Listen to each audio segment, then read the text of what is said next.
একটি ছোট গ্রামের কোণে ছিল একটা ভাঙাচোরা ঘর। সেই ঘরেই থাকতো এক পরিবার, বাবা, মা আর তাদের ছোট ছেলে। সংসারটা ছিল খুবই অভাবের। অনেক দিনই ঠিকমতো খাবার জুটত না, তবুও তারা কোনো মতে দিন কাটাত। বাবা দিনমজুরের কাজ করত, কখনো কাজ পেত, কখনো পেত না।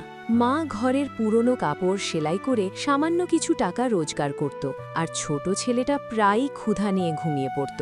একদিন সারাদিন কাজ না পেয়ে বাবা খালি হাতে বাড়ি ফিরল। ছেলেটা দৌড়ে এসে জিজ্ঞেস করল, বাবা, আজ কি কিছু খেতে পাবো? বাবা চুপ করে রইল। তার চোখে পানি চলে এলো, কিন্তু সে মুখ ঘুরিয়ে নিল যাতে ছেলে দেখতে না পায়। মা চুপচাপ হাঁড়িতে একটু পানি দিয়ে ফুটাতে লাগলো। ছেলে অবাক হয়ে জিজ্ঞেস করল, মা, কি রান্না করছো? মা মুচকি হেসে বলল, ভাত হচ্ছে, একটু দেরি লাগবে। আসলে হাঁড়িতে কিছুই ছিল না, শুধু পানি। ছেলেটাকে ঘুম পাড়ানোর জন্যই এই অভিনয়। রাত বাড়তে লাগলো। ছেলেটা ক্ষুধায় কাঁদতে কাঁদতে শেষে মায়ের কোলে ঘুমিয়ে পড়ল।